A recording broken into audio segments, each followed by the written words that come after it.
How you doing? Welcome to the channel. Subscribe, like, tell your friends, all that dumb shit. I don't care, I'm not making any money off this. I'm just doing it for fun.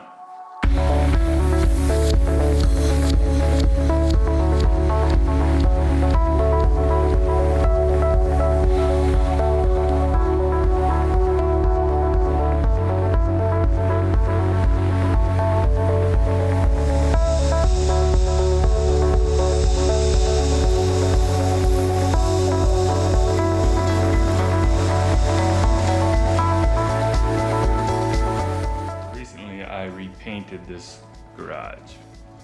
This is where I park cars. Dirty. But I got a new project now. Let's go check it out. Project Cortez is a 1970 Bronco that I picked up, and we're gonna do a full rebuild on this thing over the next year or so. So there is Project Cortez. As far as I know, everything's here.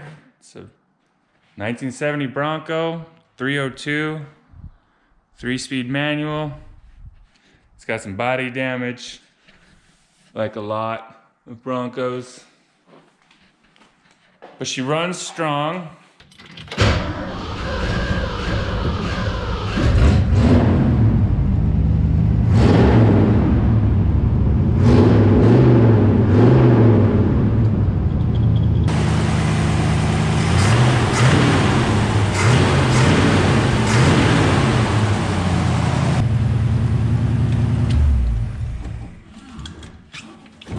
Some pretty gnarly body damage. Got bent fenders, bent radiator support. Somebody had probably turned this thing over. We got some blown rocker panels. This thing's all out of whack. I don't know what's going on here, but it like dives down. All right, so as you see, it's a pretty classic Bronco. Nothing fancy about it. It's kind of beat up a little. It's got some age. All right, so Project Cortez. Here's what we're gonna do. It's a 1970 Bronco with a 302 and a 3-speed manual. What we're gonna do is we're gonna take this thing all the way down to the frame. Get rid of the body. I'm not much of a body man. And we're gonna put it all back together. Make it a Restomod. So let's go through a quick parts list. We got a 460 horsepower Coyote motor, Gen 3 coming. We have a 6R80 6-speed automatic trans coming. Got an Atlas 2 transfer case coming. We have a flying duck suspension setup coming from Duff Tuff. 2.5 suspension lift. Coils all 4 corners. 4-link in the rear. We have a completely built Dana 44 front axle coming from Curry. And we have a 35 spline rear axle coming from BC Broncos, who we ordered most of these parts from. So I'm gonna attempt to take this thing all the way down. There's not a single bolt connected to anything, and bring it all the way back to life over the next year, 18 months or so. And when we're done, we should have a really nice modern cruiser, which is also very capable of doing the 4x4 thing. I mean, it's a Bronco, right? I don't see us doing Moab or getting this thing up on 3 wheels, trying to rock crawl. But I do want us to go have some fun in it. My wife always wanted a Bronco. This is the Bronco we got, and I'm gonna build it. So it'll be about 460 horsepower, 6-speed, all-wheel disc brakes, power steering, 2.5-inch suspension lift, 2-inch body lift. Got a brand new body coming from Desert Classic Mustangs. And so the first goal, really, is to take this thing apart. I'm gonna get it up on the lift, loosen the body mounts, disconnect the radiator, throttle cables, all the other various things, and take the body off, roll the chassis out and lower the body back down onto a cart and sell the body. Like, I'm good at a lot of things, and I enjoy work. I don't necessarily enjoy doing rust repair on an entire Bronco. I mean, it's not in bad shape, but I don't want to deal with it. So my goal is not to build a, rock crawler.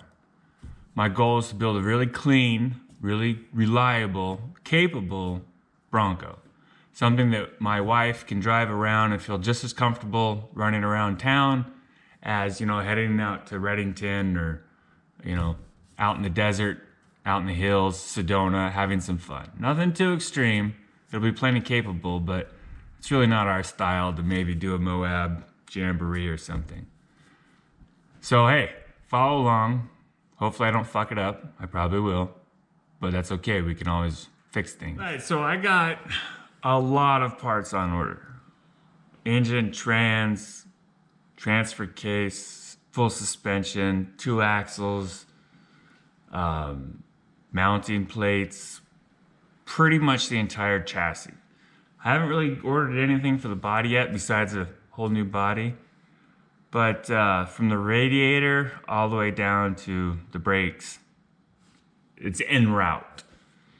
We're gonna take the body off, get rid of it, strip the chassis down, take the motor and trans out, get rid of it, pull the axles off, get rid of them. It's like the only thing I'm going to use from this Bronco right here, it's like the frame. Begs the question, why did I even buy a Bronco if I'm not going to use anything from it? Mostly so I can see how they're put together, right? If you just start with a bunch of parts and you got to put them all together, but you haven't seen what it looks like put together, you're kind of shooting at the dark and reading diagrams and such. So I'm going to take my time taking it all apart so I understand how it all goes back together. I don't know about you guys, but that's how I learned to do everything in life, just by doing it. Yeah, there was books and instruction manuals and such for learning how to program and code and run a business, but by and large, I learned just by doing it. Made a lot of mistakes, but getting your hands dirty to me has always been the fun and the best way for me to learn. So here we go, Project Cortez, let's do this.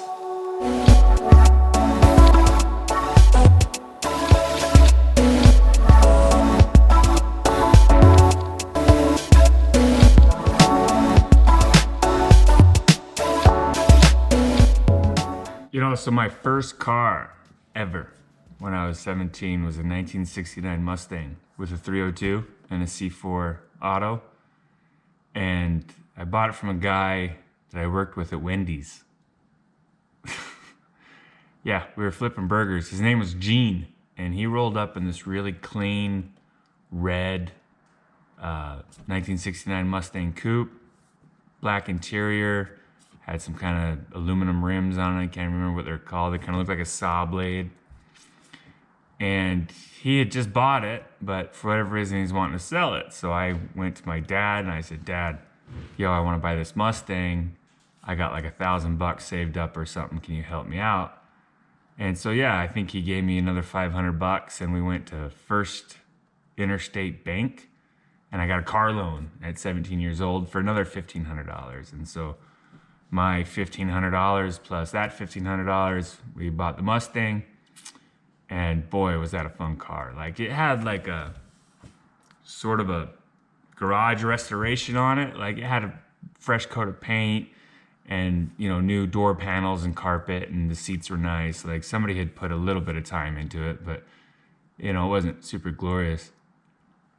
I drove that car for 9 years. It got me all the way through high school and all the way through college. And actually, when I was married, I still owned that car. And then we sold it, 6-8 months after we got married. But I had to learn to work on cars because I owned that car, right? I didn't have money to necessarily pay a mechanic for everything. So if I wanted to keep driving it, I had to learn to work on it. So in college, I did a bunch of body work. I had a summer job and they had a shop with a paint sprayer and such. So I did the body work and repainted it kind of this nice white, off-white, was actually a 1996 full-size Bronco white, if I remember. Anyways, I repainted it all, and a couple of years later, blew up the engine. I think it was my second or third year at college. I blew up the engine, so I had to buy a long block and put that in. Did it in the garage. And at that time, I put a new set of headers and exhaust on it. Oh, that thing sounded so nice. And the transmission went, so I had to buy a new C4 transmission and put that in.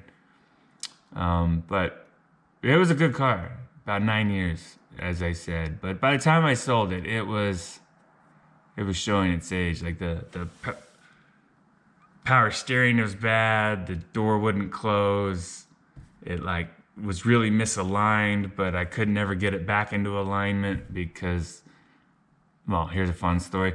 Like a week after I got this car, I had a couple buddies and we were going out for a cruise, and we pull out of my friend's driveway and go down to the end of the street, and somebody forgot something.